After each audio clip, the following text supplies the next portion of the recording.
చంద్రబాబు చేస్తున్న దీక్ష శిబిరం దగ్గర ఢిల్లీ ముఖ్యమంత్రి కేజ్రీవాల్ మాట్లాడుతున్నారు. లైవ్ చూద్దాం.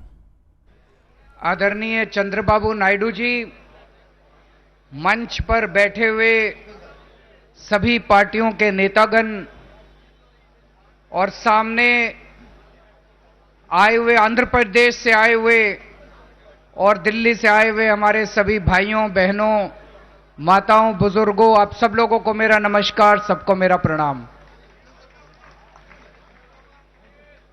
ये बड़े दुख की बात है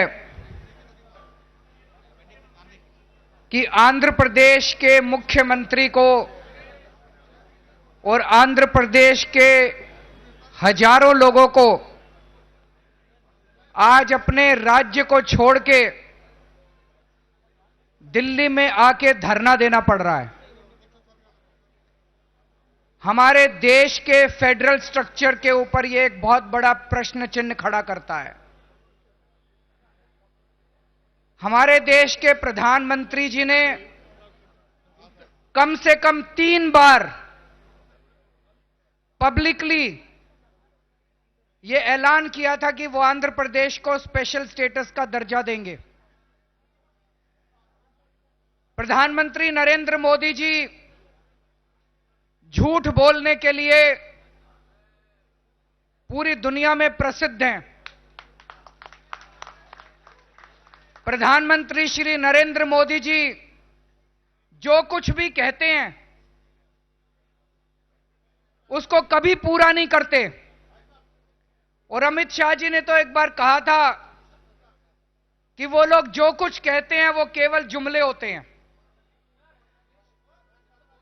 मुझे बताया गया कि प्रधानमंत्री जी ने तिरुपति में जाके भगवान के सामने ये कहा था कि वो आंध्र प्रदेश को स्पेशल स्टेटस का दर्जा देंगे, लेकिन जो उन्होंने भगवान के सामने बोला उस बात से भी प्रधानमंत्री जी मुकर गए। यह बड़े दुख की बात है। जो भगवान के सामने किए हुए वादे को भी पूरा नहीं करते, उनके ऊपर कभी कोई भरोसा नहीं किया जा सकता। दोस्तों, हम पूरी तरह से आंध्र प्रदेश के लोगों के साथ हैं। हम पूरी तरह से चंद्रबाबू नायडू जी के साथ हैं।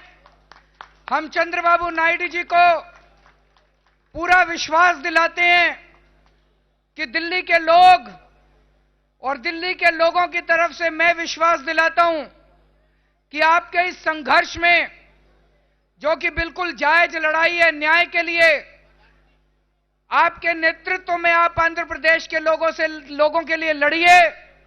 आम आदमी पार्टी, दिल्ली सरकार और दिल्ली के लोग आपके साथ हैं, आंध्र प्रदेश के लोगों के साथ हैं।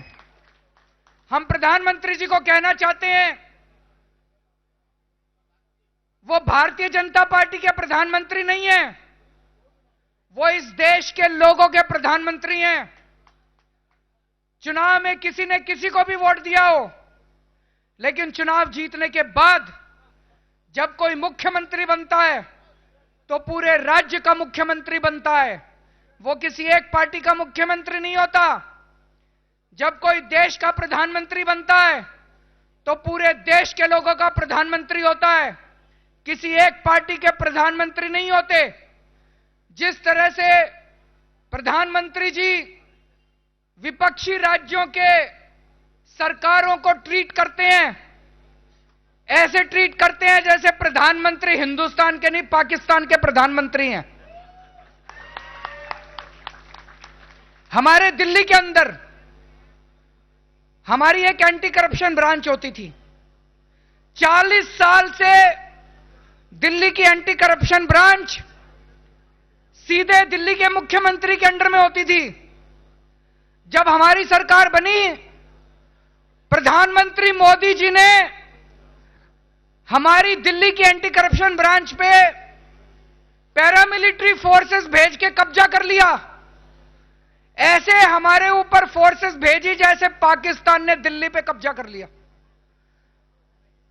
अभी जिस तरह से ममता दीदी के पास कलकत्ता के पुलिस कमिश्नर के घर पे सीबीआई के 40 ऑफिसर्स को भेजा गया, मैं सल्यूट करता हूं ममता दीदी को कि उन्होंने सीबीआई के उन नरेंद्र मोदी के अफसरों को खदेड़ खदेड़ के भगा दिया।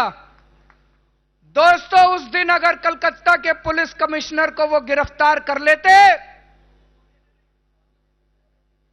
मोदी जी का बहुत बड़ा षड्यंत्र था। वो पूरे देश के सभी स्टेट्स के सभी पुलिस ऑफिसर्स को, पूरे देश के सभी स्टेट्स के ऑफिसर्स को, ब्यूरोक्रेसी को मैसेज देना चाहते थे कि अब स्टेट गवर्नमेंट की लॉयल्टी छोड़ के उनको सेंटर की लॉयल्टी करनी चाहिए। अगर उस दिन कलकत्ता के पुलिस कमिश्नर गिरफ्तार हो जाते, हमारे देश का फेडरल स्ट्रक्चर बिल्कुल कोलैप्स कर जाता। मैं सलाम करता हूं ममता दीदी को, जिस तरह से उन्होंने बहादुरी के साथ लड़ा। दोस्तों, हमारे लिए बहुत आने वाला चुनाव बहुत इंपॉर्टेंट चुनाव है, पूरे देश के लिए चुनाव है, जनतंत्र को बचाने का चुनाव है, देश को बचाने का चुनाव है। अगर ये मोदी और अमित शाह की जोड़ी दोबारा आ गई तो ये देश नहीं बचने वाला। इसलिए मेरी सब लोगों से, पूरे देश के लोगों से अपील है, ये लड़ाई जो आज चंद्रबाबू नायडू जी यहां लड़ रहे हैं, ये केवल आंध्र प्रदेश के लोगों की लड़ाई नहीं है, पूरे देश के लोगों की लड़ाई है। और पूरे देश के लोग आंध्र प्रदेश के लोगों के साथ हैं, चंद्रबाबू नायडू जी के साथ हैं। हम तन मन धन से जो भी बन पड़ेगा इस लड़ाई में शामिल होंगे। बहुत बहुत शुक्रिया। ధన్యవాదాలు శ్రీ అరవింద్ కేజ్రీవాల్ గారు।